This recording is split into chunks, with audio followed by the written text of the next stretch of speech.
అన్ని రాజకీయ మేనిఫెస్టోలు ప్రజలకు సంబంధించిన కీలక అంశాలు మర్చిపోతున్నాయి. ఎల్ నినో ప్రభావంతో ఇటీవలి కాలంలో ప్రపంచవ్యాప్తంగా తీవ్ర స్థాయిలో వాతావరణ మార్పులు సంభవిస్తున్నాయి. వాతావరణ మార్పులు అనేది అంతర్జాతీయంగా చాలా ప్రాధాన్యమున్న అంశం. వాతావరణ మార్పుల వంటి కీలక అంశం ఏ రాజకీయ పార్టీ మేనిఫెస్టోలోనూ కనిపించదు. అలాగే పర్యావరణ అంశాన్ని కూడా అన్ని పార్టీలు విస్మరిస్తున్నాయి. సంక్షేమానికి పెద్దపీట వేసి అన్ని పార్టీలు చేతులు దులుపుకుంటున్నాయి.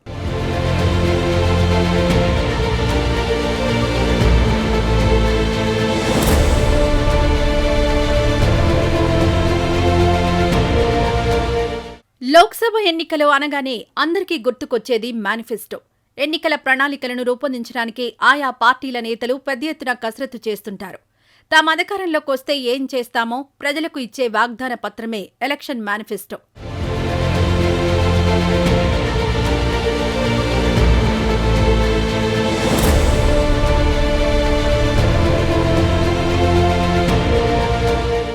కొంతకాలంగా మన దేశంలో సంక్షేమానికి పెద్ద ఎత్తున ప్రాధాన్యమిస్తున్నాయి మేనిఫెస్టోలు. ఎంజీ రామచంద్రన్ హయాం నుంచి మన దేశంలో సంక్షేమానికి తగిన ప్రాధాన్యం లభిస్తూనే ఉంది. 1983లో ఎన్టీ రామారావు ఉమ్మడి ఆంధ్రప్రదేశ్ ముఖ్యమంత్రి అయ్యాక సంక్షేమానికి పెద్దపీట వేశారు. ₹2కే కిలో బియ్యం, జనతా వస్త్రాలు అంటూ అనేక సంక్షేమ పథకాలకు నాంది పలికారు నందమూరి తారక రామారావు. దీంతో తారక రాముడు కాస్త సంక్షేమ రాముడయ్యారు.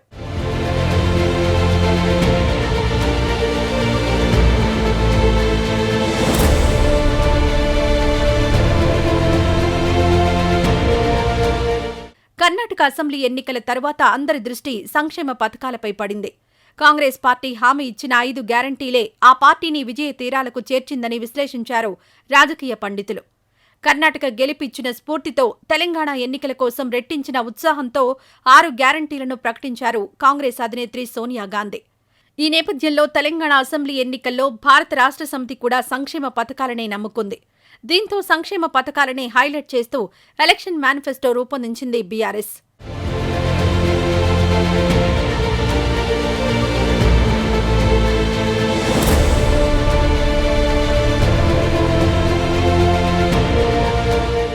ఇదిలా ఉంటే దాదాపుగా అన్ని రాజకీయ మేనిఫెస్టోలు ప్రజలకు సంబంధించిన కీలక అంశాలు మర్చిపోతున్నాయి. ఎల్ నినో ప్రభావంతో ఇటీవలి కాలంలో ప్రపంచవ్యాప్తంగా తీవ్రస్థాయిలో వాతావరణ మార్పులు సంభవిస్తున్నాయి. క్లైమేటిక్ చేంజెస్ అనేది అంతర్జాతీయంగా చాలా ప్రాధాన్యమున్న అంశం. ఇంతటి కీలక అంశంపై ప్రపంచ దేశాలు 2 లేదా 3 రోజుల పాటు సమావేశమవుతుంటాయి. ప్రపంచ దేశాలన్నీ కలిసి కొన్ని తీర్మానాలు కూడా ఆమోదిస్తుంటాయి. ఇలాంటి కీలక అంశానికి మన రాజకీయ పార్టీల ఎలక్షన్ మేనిఫెస్టోల్లో ఎక్కడా చోటు దొరకదు. ఏ పార్టీ ఈ అంశాన్ని పట్టించుకోదు. అలాగే ప్రపంచవ్యాప్తంగా ధ్రువ ప్రాంతాల్లో మంచు కరుగుతోంది. ఫలితంగా సముద్ర మట్టాలు పెరుగుతున్నాయి.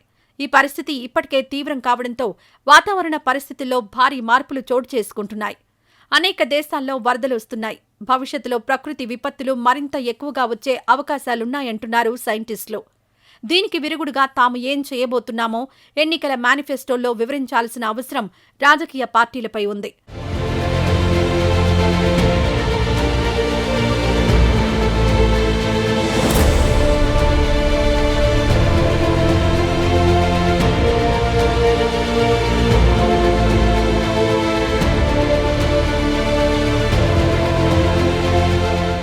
మన దేశంలో ఆకలి మరణాలు లేవు. అయితే పోషకాహార లోపం అనే సమస్య మాత్రం తీవ్రంగా ఉంది. మరో 10 ఏళ్లకు గోధుమలు, మొక్కజొన్న వంటి పంటల దిగుబడులు కొంతమేర తగ్గవచ్చన్నది ఒక అంచనా. ఇదే జరిగితే రానున్న రోజుల్లో పోషకాహార లోపం మరింత పెరిగే ప్రమాదం పొంచి ఉంది. చివరకు ఈ ప్రభావం చిన్నారులపై పడ్డం ఖాయం. ఇంతటి ముఖ్యమైన అంశాన్ని కూడా ఏ రాజకీయ పార్టీ పట్టించుకోకపోవడం దారుణం.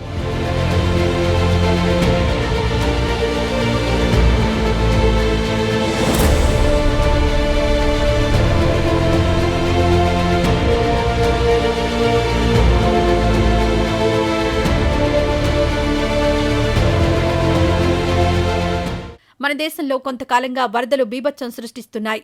కేరళ, ఉత్తరాఖండ్ వరదల గురించి ప్రత్యేకంగా చెప్పాల్సిన పనిలేదు. 2021లో వచ్చిన కేరళ వరదలకు పెద్ద సంఖ్యలో జనం చనిపోయారు. 1924లో వచ్చిన వరదలకు 1000 మంది వరకు ప్రాణాలు కోల్పోయారు.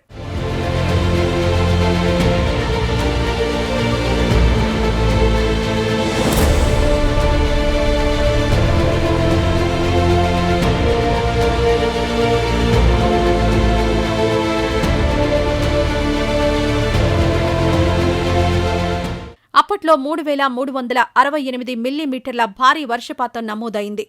ఆ తర్వాత 2018 ఆగస్టులో కేరళకు భారీగా వరదలొచ్చాయి. ఈ వరదల కారణంగా 357 మందికి పైగా చనిపోయారు. దాదాపు 85,000 మందిని సురక్షిత ప్రాంతాలకు తరలించారు. 1924 తర్వాత 2021లో వచ్చినవే అతిపెద్ద వరదలు.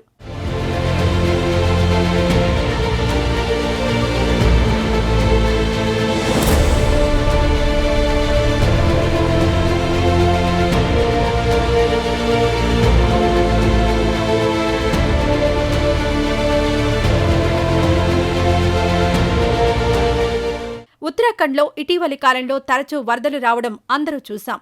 ఇవి ప్రకృతి విపత్తులు కావు, 100% మానవ తప్పిదాలే అంటున్నారు పర్యావరణవేత్తలు.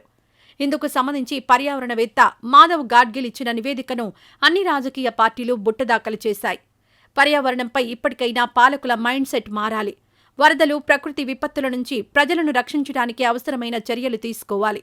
ఎన్నికల మేనిఫెస్టోలో ఈ అంశానికి పెద్దపీట వేయాలంటున్నారు పర్యావరణవేత్తలు.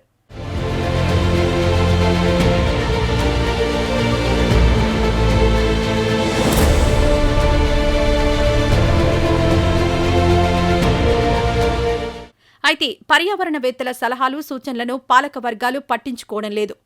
వీటన్నింటితో పాటు బాలల సంక్షేమాన్ని అన్ని రాజకీయ పార్టీలు విస్మరిస్తున్నాయి.